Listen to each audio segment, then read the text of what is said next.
Good morning. I'm Janie Parrish with the Wadsworth Area Chamber of Commerce, and you're zooming into business on the other side of the Wadsworth Square, right into our famous Wadsworth Public Library.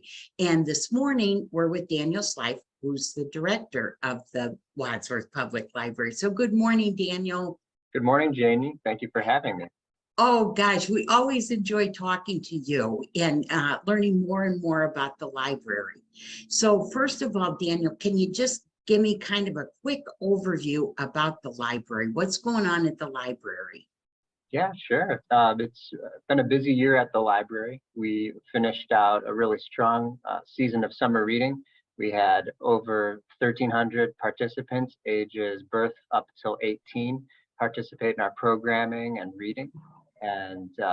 And over that period, we also had 4,200 attendees at our programs for kids over that short period of a couple months here that runs from the end of May through the end of August, or I'm sorry, through the end of July.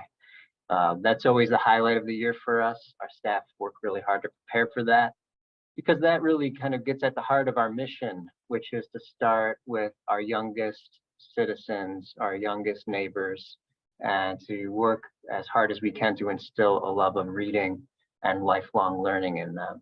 And that summer reading program really epitomizes what we try to do all year long, which is to create a kind of social celebratory atmosphere around reading and storytelling and sharing.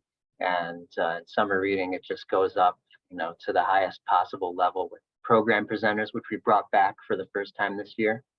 And that kind of extra icing on the cake is made possible by the generous support of the Friends of the Library, who have been just so successful over the last few years, and they're real champions in my book. They were one of the first Friends groups to get back to normal in a safe way when other Friends groups were, I think, struggling a bit given the challenges. They doubled down and got it done, and they've been raising extra funds for the library. Most of that comes through donations of books.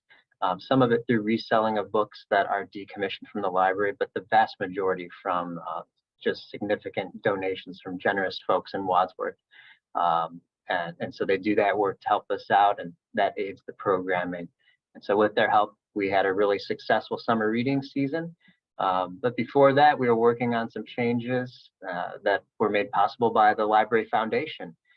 We have an early literacy interactive play area on our second floor, which was expanded through the generous support of the foundation here earlier this year. It opened up in March. And the whole point of that area is to have a kind of counterbalance or a ballast to so much digital interaction. Educators are talking about the challenge of balancing screen time and tactile learning. And it's a really important issue that we believe in playing a role in here.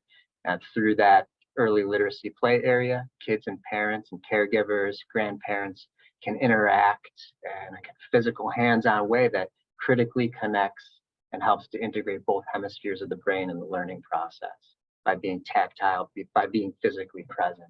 And we were able to expand that with that generous support. And now we have a large magnetic wall with a ball run that allows kids to use their engineering left hemisphere side of their brain to kind of problem solve and do it in a hands-on way, and expanded the other areas that are for more early literacy, younger patrons at the library. So all that's been happening this year, while we've also been working on migrating the library's catalog to a new 21st century catalog that will be a better ultimate experience once we get all the kinks out, and we're working on that now for our patrons on the other side of that migration. And that began in August. So we've just had a lot happening here and doing our best to improve the library and keep moving forward for our public.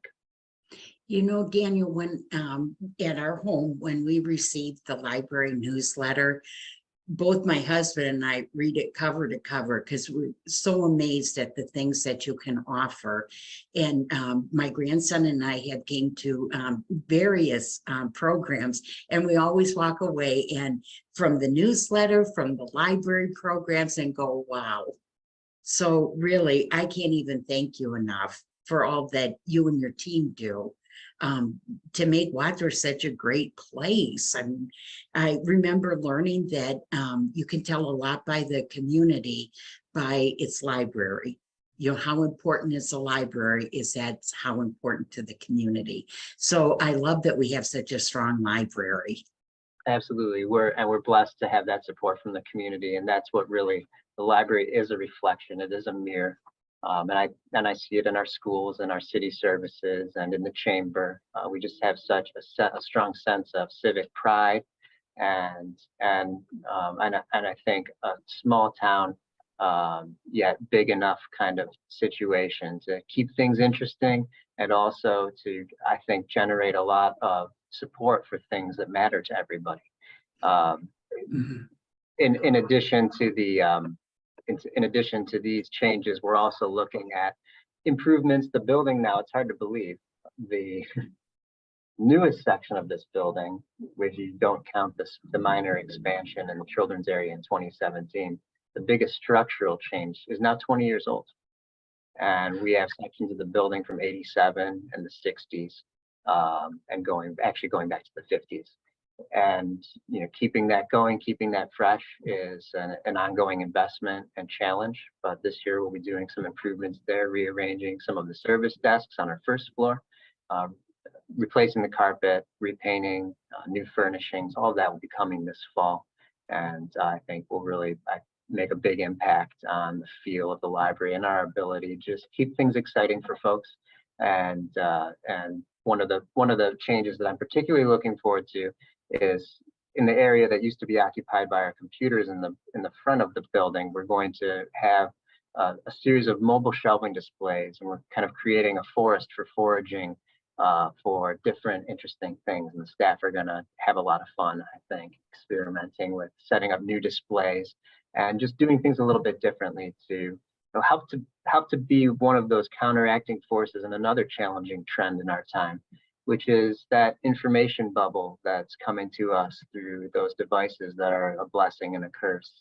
We're constantly, being narrowed to a market niche and to what can be predicted about what we'll like or what we care about or what would be interesting to us.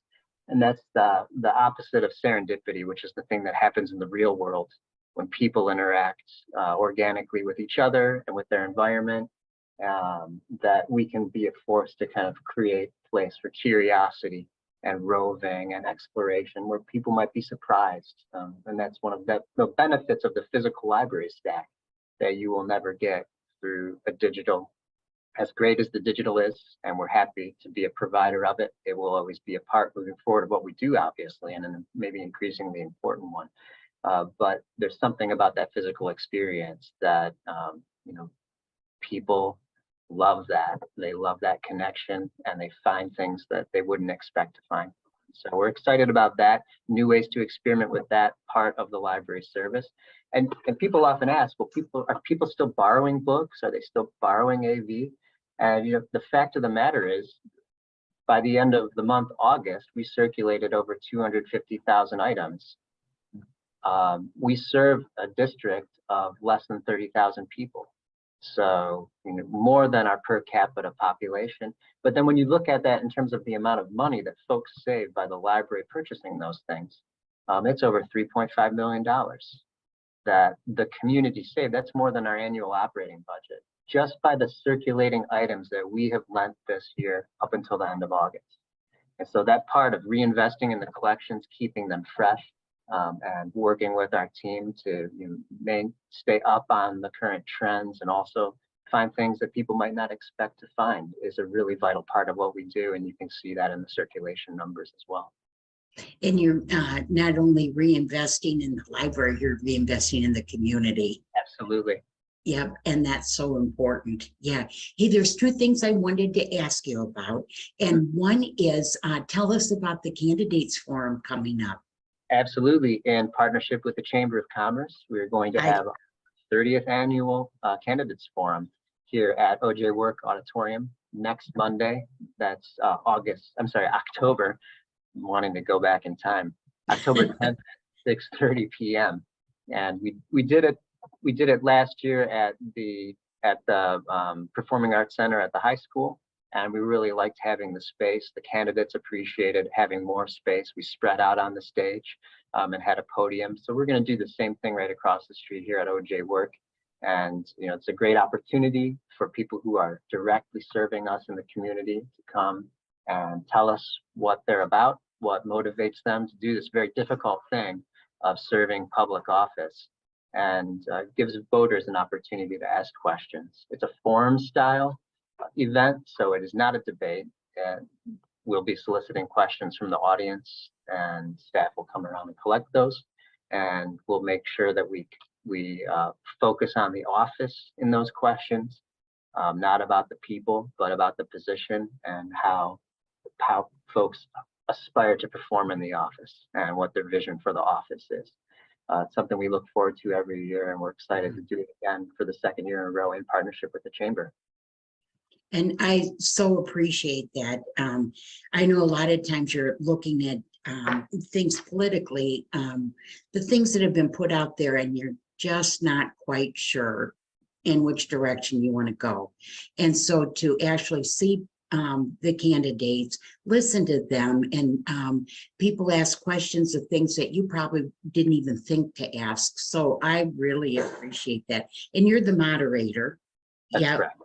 So I don't know if you get a big button that says moderator, but I think we'll know that it's you. I think usually you would have a gavel, but we don't need one because it's such a civil, it's just such a good event that we don't need to have a gavel or a bell or the candy striped cane. None of those tools are necessary. Okay, we won't even look for them then. But also the last thing that I wanted to ask you about, Daniel, is I know the library has an upcoming levy. Just I have two questions to ask you to keep it very simple and not get into the weeds with anything.